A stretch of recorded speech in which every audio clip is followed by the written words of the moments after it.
Encontros com o Futuro, hoje com um convidado muitíssimo especial, o senhor Luiz Henrique Cioto, CEO da Urbic Engenharia, e aqui comigo na bancada, professora Mariana Orange, professora de Finanças da SPM São Paulo, e Marcos Oliveira, diretor do World Observatory.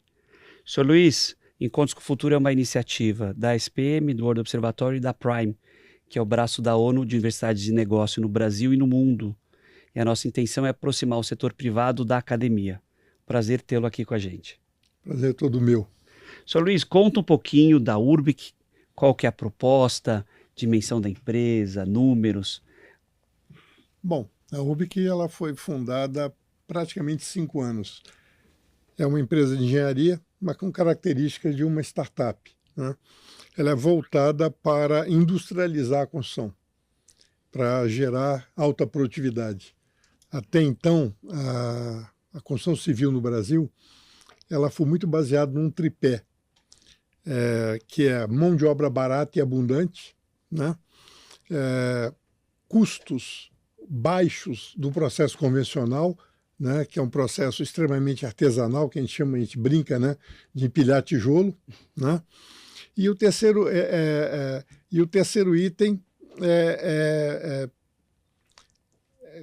é voltado a ter uma distorção, né, tributária que faz com que a nossa construção industrializada no Brasil fique fique cara, né?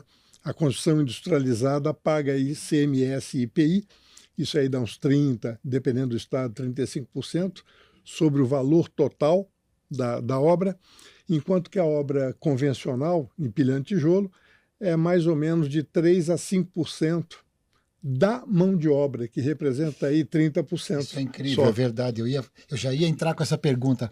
Desenvolva, por favor, isso é muito importante. O produto pronto tem uma taxação e a construção, peça por peça, é outra atividade, tem outra taxação. E por isso tem essa dicotomia. Isso vem há 100 anos. Quer dizer, isso fez com que o setor nosso de construção fique atrasado 100 anos em relação ao mundo, né? Basicamente, o campo começou a se industrializar e ter altíssima produtividade. Então, começou a sobrar. Antigamente, a maior parte da população vivia no campo, né? Então, começou a sobrar gente no campo pelo processo da industrialização.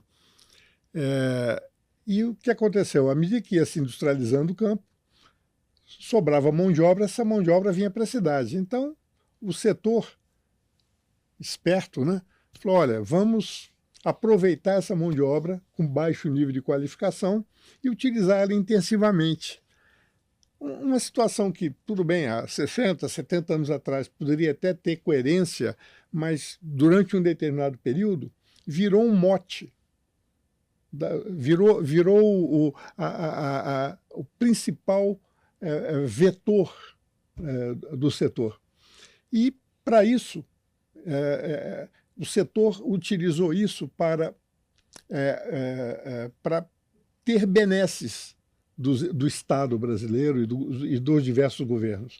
Ou seja, já que a gente absorvia a mão de obra do campo e evitava uma crise social, vamos dar benesses, vamos dar baixíssimos impostos, né? Vamos dar uma série de benefícios ao setor para poder absorver a mão de obra. Então, isso funcionou relativamente bem durante a maior parte do tempo, né? Mas isso fez com que todo o nosso processo ficasse jurássico. Ou seja, nós tínhamos, com o uso da mão de obra intensiva, nós tínhamos processos extremamente artesanais, a mão de obra, a formação da mão de obra extremamente lenta, né? Eu brinco, né, que é por osmose. Você tem um profissional trabalhando, você coloca do lado um ajudante que vai ajudando e ele vai olhando, né? Vai olhando, e aí, depois de alguns anos, ele consegue alguém, né? Uma construtora, que assina a carteira dele como de ajudante, passa para oficial. Algum dos oficiais que tem, né? Armador, carpinteiro, pedreiro, né? Aí ele continua observando, né? As equipes continua, vai fazendo, vai cometendo as besteiras, né? Os acertos também. Aí, depois de alguns anos, você coordenador de equipe, que a gente chama lá, que é o encarregado. Então, consegue alguém que registra ele como encarregado. Esse é um processo extremamente informal. Da mesma maneira, ele continua como encarregado, aí ele, um dia, depois de alguns anos, vira contramestre. Alguém consegue assinar. E aí, mestre, acabou a carreira dele. Né? Isso é possível ser feito, né, através de processos extremamente rudimentares. Ao você escolher processo rudimentar, você tem uma atividade extremamente penosa. Você usa muita força física. Né? Não é à toa que o percentual de trabalhadores masculinos, né, no setor é muito maior que o feminino. Né? Você tem que usar a força. Segundo, como você utiliza atividades que não são mecanizadas, o risco da atividade é muito grande. Então, nós temos um dos mais altos índices de acidentes de trabalho da economia brasileira. Né? Outro ponto, que você tem... a produtividade? Não, isso aí, a produtividade é baixíssima. Né? Você usa né, intensamente, mas você usa também muito material úmido. Cimento em pó, gesso em pó, é tudo pó. E você bota isso para dentro do pulmão. Então, um dos grandes problemas do setor é que o pessoal que fica muitos anos e envelhece e se aposenta tem problema de calcificação no pulmão. Né? Então, assim, nós criamos um ambiente extremamente inóspito e não conseguimos sair dele. Né? Então, a ideia da URBIC foi justamente entender, né, que o mundo mudou. Né? Esse tripé não existe mais. Hoje, o Uber e os entregadores os iFoods da vida, né, acabaram com a mão de obra. Levaram a mão de obra? Levaram. Concorrem com a construção civil? Mas muito, porque hoje... pagam mais? Paga mais, o cara se diverte mais, é uma atividade de risco na motocicleta, mas no carro não tanto, né? Mas de insalubridade bem diferente. É menor. Se você pensar bem, embora tenha risco, né, mas é menor. O cara faz o horário dele, ele já sai da casa dele trabalhando, ele não tem que pegar 2 horas, 3 horas de trem ou de ônibus para ir trabalhar. Ele não precisa aguentar pressão, né, de engenheiro, de pressão de mestre de obra. Ele é o próprio chefe dele. Ele é o próprio chefe dele. E ele ganha proporcional à quantidade de trabalho. Se você verificar um entregador de iFood, ele tira por dia, um dia trabalhar, trabalha, tira fácil entre 200 e 300 reais. É mais do que ele tiraria como trabalhador no setor da construção civil. Agora, senhor Luiz, deixa eu perguntar uma coisa. O Brasil se caracteriza até hoje pelo uso intensivo de mão de obra como um vetor para criar uma sensação de emprego. Então a gente vê numa limpeza de rua, numa varrição de rua, tem 4 pessoas segurando uma tela, tem 2 ou 3 tirando a grama, mais 3 ou 4 para recolher. Quer dizer, a gente não vê isso em lugar nenhum no mundo. Quer dizer, existe uma predisposição, e na indústria de construção é a mesma coisa, né? Quer dizer, principalmente. Como é que isso deve ter sido um dos principais pontos na formulação da URBIC? Como é que vocês fazem a transposição disso, pulam essa parte? Quer dizer, a rejeição natural de algo que vá simplificar os processos e significar menos gente empregada, embora com uma eficiência baixíssima. Na verdade, nós temos na Engenharia Nacional, nós produzimos sistemas construtivos, né? Porque um prédio é um conjunto de sistemas construtivos que são incorporados, né, e conectados. Nós produzimos sistemas industrializados, praticamente 90% que tem no mundo nós temos aqui. O problema é que ninguém usa. E por que vai usar? Primeiro que é mais caro, artificialmente mais caro por essa questão de tributação assimétrica. Certo. Segundo que nós desaprendemos a preparar o cliente, o principal cliente nosso, que é o cliente da edificação residencial, que é o grande mercado brasileiro, né? Nós desaprendemos a preparar o cliente para a compra. Né? Antigamente você tinha a poupança programada da Caixa Econômica Federal, né? o cliente, o futuro comprador, ele aprendia a poupar durante 3, 4, 5 anos, ele poupava 20% a 30% do valor do imóvel, que é a parte não financiada pelo banco. Sim. Tá certo? Porque o banco não financia 100%, financia 70%, porque ele tem que ter os 30% de garantia, né? Então, ele preparava ele. No final do período que ele poupou aquilo que ele gostaria de poupar para comprar, ele recebia uma carta de crédito que ele ia para o mercado comprar como dinheiro. Ora, se ele tinha dinheiro na mão, através dessa carta de crédito, para que ele ia fazer, comprar na planta, como nós fazemos hoje, esperar 4 anos, 3, 4 anos para receber o imóvel? Ele quer exercer o direito imediato, né? Então, esse é um segundo ponto. Se custa mais caro, se eu tenho hoje um cliente despreparado para a compra, se ele é despreparado para a compra, eu tenho que dar prazo para ele comprar. Eu brinco que o cliente ele vai comprar pão, no meio do caminho ele resolve comprar um apartamento. Entendeu? Ele totalmente desavisado, despreparado, né? Então você tem que dar prazo. Se você tem que dar prazo, você tem que, entre a compra, entre o lançamento do empreendimento e o início da obra, tem que demorar 6 meses, 1 ano. Ah, então a obra lenta não é tão ruim. Não, porque ele vai pagando. Ah. Aí você tem que alongar muito o prazo da obra, para ele poder continuar pagando. Senão na entrega da chave você já enforcou ele ali. Ora, então, se você tem, se o processo industrializado é artificialmente mais caro, se você precisa de prazo longo, né, você vai industrializar para quê? E se você tem mão de obra abundante, você vai industrializar para quê? Então, por que o mundo está mudando? Primeiro que a mão de obra está escasseando por causa de outras alternativas. Sim, né? O segundo ponto é a reforma tributária. A reforma tributária está enrolada na regulamentação, mas uma coisa ela vai resolver. Eu não sei em quanto tempo, talvez nos próximos 2 anos, né? Mas não, o imposto vai ser cobrado pelo valor da mercadoria, não da forma que ela vai ser produzida. O sistema de tanto faz fabricação. Um ou outro, vai ser, então vai eliminar essa discrepância, essa assimetria artificial, tá certo? Então, e existem agora outras, começa a ter algumas possibilidades de financiamento através dessas novas modalidades de financiamento que estão acontecendo no mercado, principalmente em cima de bancos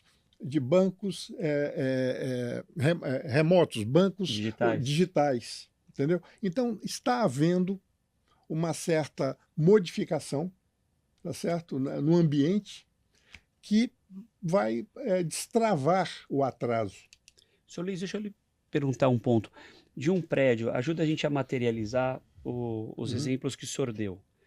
O que a gente consegue trazer da fábrica para montar o prédio? Porque ali a base do prédio, né, o alicerce, não, todas as estacas, tem que ser feito ali. Isso. Tem uma parte que não tem jeito, moldar, é feito em loco. Sim. Mas tem uma quantidade grande hoje que é possível fazer off-site. E você usa parafuso e cola, você junta essas peças fabricadas fora com parafuso e cola na obra. Então, por exemplo, fora a fundação, você tem toda a razão, nós podemos fazer a estrutura completamente fora, ou através de pré-moldado, ou através de estrutura metálica, ou até, mesmo moldando em loco, utilizando formas de alumínio de alto desempenho. O senhor diz o esqueleto. O esqueleto. Tá bom. Bom, outra coisa que nós temos é fabricação de fachadas pré-fabricadas. Fachadas, dá para fazer pré-fabricado. E de desempenho muito melhor do que uma fachada convencional. Né? Porque são fachadas que não precisam ser pintadas. São fachadas que você tem agregado exposto. O agregado, né, a areia, a brita, né, que é feito o pré-moldado, é que dá a cor à fachada. Então você não pinta, você lava ela está sempre nova. Tá certo? Você tem a chamada construção seca, que é o drywall interno, com todas as divisórias internas de drywall. Tomadas, tudo. Tudo. E você Fiação. tem o sistema pré-fabricado de... hoje em dia, minhas obras, eu tenho chicote elétrico igual carro. né? Eu não tenho mais um fio que você coloca dentro do eletroduto, puxa com arame, não. Você já vem com todo o cabeamento pronto, dentro do eletroduto, mas pronto. Você fixa e em um dia você faz um apartamento. Em um dia? Em um dia você monta, 2 dias você monta toda a infraestrutura elétrica de um apartamento. E o isolamento acústico e de temperatura? Ó, a construção seca, o drywall, ele é melhor isolante acústico do que do que a alvenaria. Você vê o seguinte, você deve estar indo em cinemas, né? Esses cinemarques da vida, né? Nos shoppings, né? Toda divisória ali é drywall. Porque se fosse de alvenaria, tinha que ser uma espessura enorme, de 1 metro. Por causa do som, Por da causa do vibração. som. Então é o que eu chamo o drywall, né? É uma parede de engenharia. Você consegue dimensionar. Já uma parede convencional, você não consegue dimensionar. Se você cortar ela para botar em eletroduto, você já não sabe como é que ela funciona. Entendeu? Então, assim, nós já temos sistemas hidráulicos, nós temos sistemas elétricos, nós temos porta pronta. Hoje eu consigo montar um edifício usando menos de 1/3 da mão de obra do que eu usaria no processo convencional em 1/3 do prazo. Fantástico, não é? Isso é interessante que eu tô pensando, porque no quesito social eu acho que já está bem claro para a gente, né? Sim. Como a gente resolve. A gente conseguiria ter uma dimensão do ponto de vista de impacto ambiental, se você compara um prédio residencial, por exemplo, feito do jeito antigo, com um prédio residencial feito desse novo jeito. Assim, eu vou dar um exemplo. Um prédio convencional, ele gera de entulho, né? Você tem resto de argamassa, você tem um diabo. Mais ou menos 250 litros, 0,25 metros cúbicos de entulho para cada metro quadrado construído. Para cada metro? Metro quadrado. Eu produzo nas minhas obras, totalmente industrializada, entre 15 e 18. É É menos de 10%. A quantidade de água que você usa, Aí, você usa por volta de 40, 50 litros de água por metro quadrado. 40, 60 litros de água por metro quadrado de área construída num prédio convencional. Na construção seca, você gasta talvez 3 ou 4. Então, seguindo a pergunta da Mariana, então da questão de economia circular, da questão ambiental, também é muito mais vantajoso. Muito mais. Você não tem desperdício. Porque a construção convencional, além de desperdiçar entulho que sai da obra, tem um entulho que fica em espessuras maiores. Então, se você estima que um determinado revestimento tem 1 centímetro e ele acontece com 2, devido à imprecisão, é entulho que você está colocando ali. São materiais que são agregados inúteis. E fora que eu imagino que na fábrica o que resta é mais fácil de ser reciclado, porque está Claro, agrupado já está planejado. em materiais. É mínimo, Sim. é mínimo. Acontece uma perda, mas é muito menor. E a Muito reciclagem menor. deve ser mais fácil porque os materiais estão Claro, separados. está tudo ali. E essa é a tendência, no mundo inteiro é feito assim, né? A gente vê, chama sempre atenção nos Estados Unidos, a gente via 3, 4 pessoas montando condomínios, subindo as paredes e tudo. E aqui, para fazer um condomínio, você tem 50, 60 pessoas, um condomínio de casas. Não tem Qual dúvida. é o percentual de penetração, vamos dizer assim, hoje em dia, do seu sistema versus o Muito monstruoso? Eu Muito imagino. pequeno. É Se pequeno. você pegar toda a construção feita no Brasil, não deve chegar a 1%. Pois é. Tem todo Né? 99%. Mas eu acho que está acelerando isso. A gente precisa, porque a gente está muito acostumado no Brasil com os incentivos, né? Se a gente tiver incentivo público, a gente toma alguma iniciativa. Daqui para o futuro, para que a gente faça com que soluções como essa ganhem escala. Né? A gente fala tanto de ESG, Sim. por onde começa? Bom, a primeira coisa foi tirar os entraves, que os entraves de custo e de mão de obra, e né, você ter que absorver mão de obra, tudo isso eram entraves muito poderosos. Né? Mas, uma vez resolvidos esses entraves, sobra a mentalidade setorial. Né? E a mentalidade setorial ela vai mudar, primeiro, você tem que mudar a percepção das pessoas. Né? Então, Eu gosto muito, eu sou professor da USP, né? Eu dou muita palestra, eu devo dar umas 20 palestras por ano, né? Mas no sentido de mudar a percepção. Né? Se não muda a percepção, ninguém muda. Né? Eu brinco que hoje o pessoal fala que é muito ruim, o pedreiro, a mão de obra é muito ruim. Muito ruim é um diretor de engenharia com percepção atrasada. Esse cara faz um estrago muito maior do que toda a mão de obra junto. A mão de obra nossa não é problema. Né? Ela quer, se você der oportunidade de aprender, se você mostrar, mudar a percepção dela, ela vai mudando, ela vai experimentando e depois incorpora isso culturalmente. Então, assim, hoje a grande questão é mudar a percepção. Nós temos preconceitos, uma série de preconceitos. Por exemplo, com relação à própria, falei agora o drywall.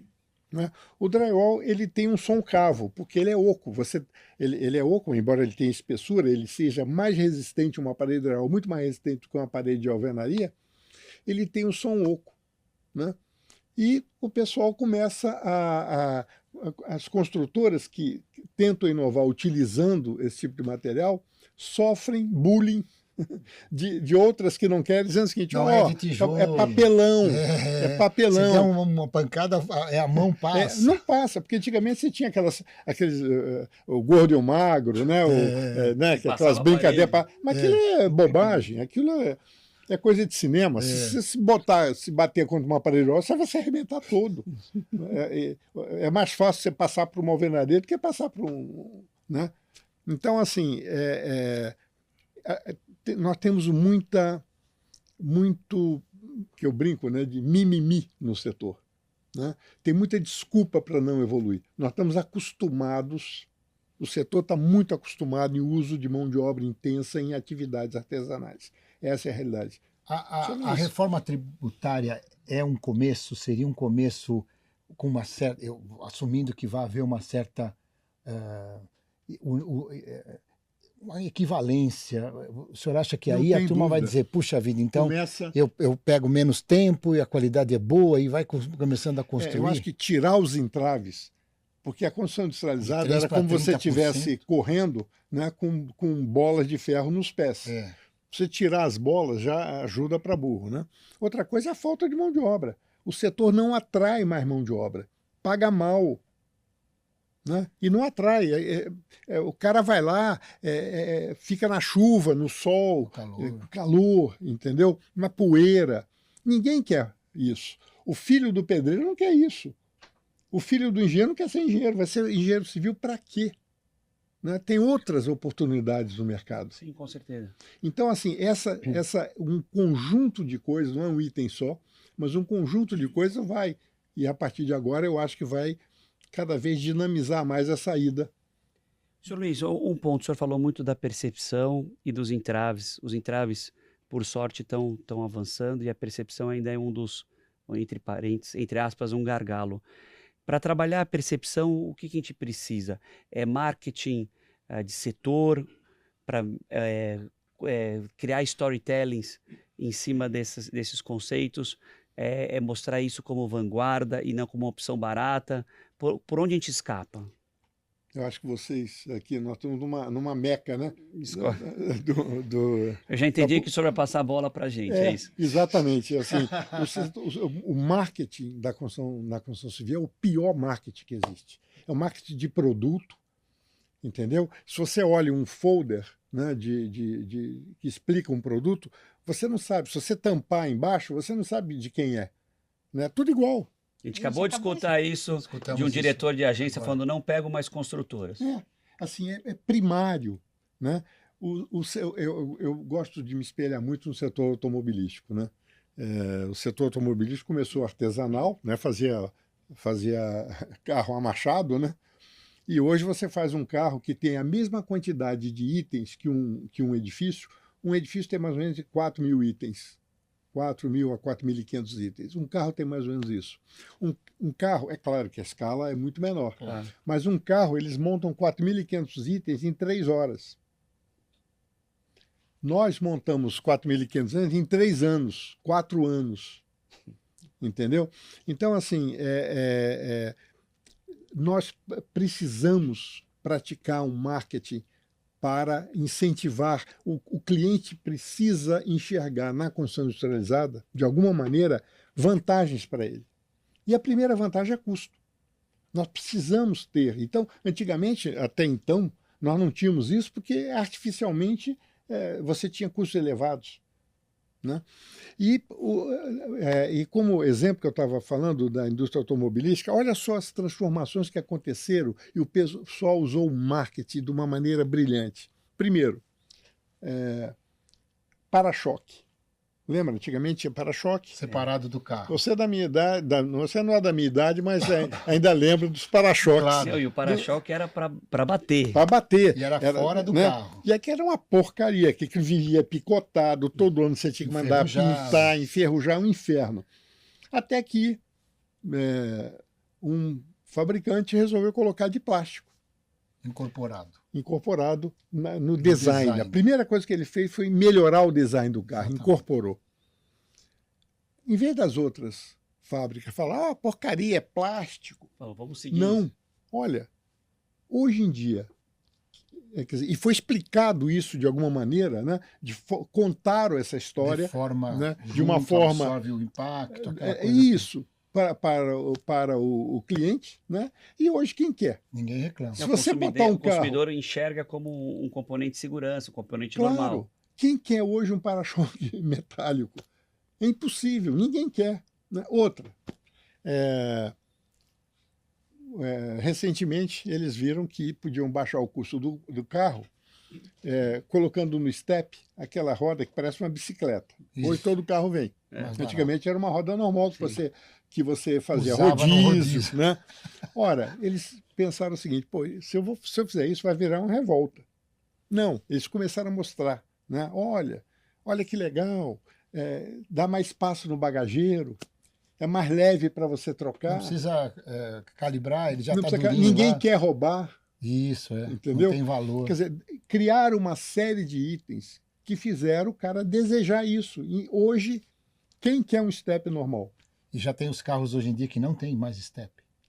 Ou seja, estão indo no sentido de tirar Na Europa tem umas... Lembra nos Estados Unidos que a gente alugou aquele carro? Sim. Não tinha step. Não tem. Era uma bombinha que se dava um líquido. Se furar, você anda mais 50 quilômetros e para lá no lugar para trocar. Ou seja, tudo isso foi sendo construído. Foi construído junto ao cliente. Né? Entendeu? Nós não. A gente só dá tiro no pé. É um setor que só dá tiro no pé. Né? Acha que vender que vende a fachada, né? A fachada tem que ser o mais sofisticado possível. O decorado, que custa uma fortuna, e o cara está pagando.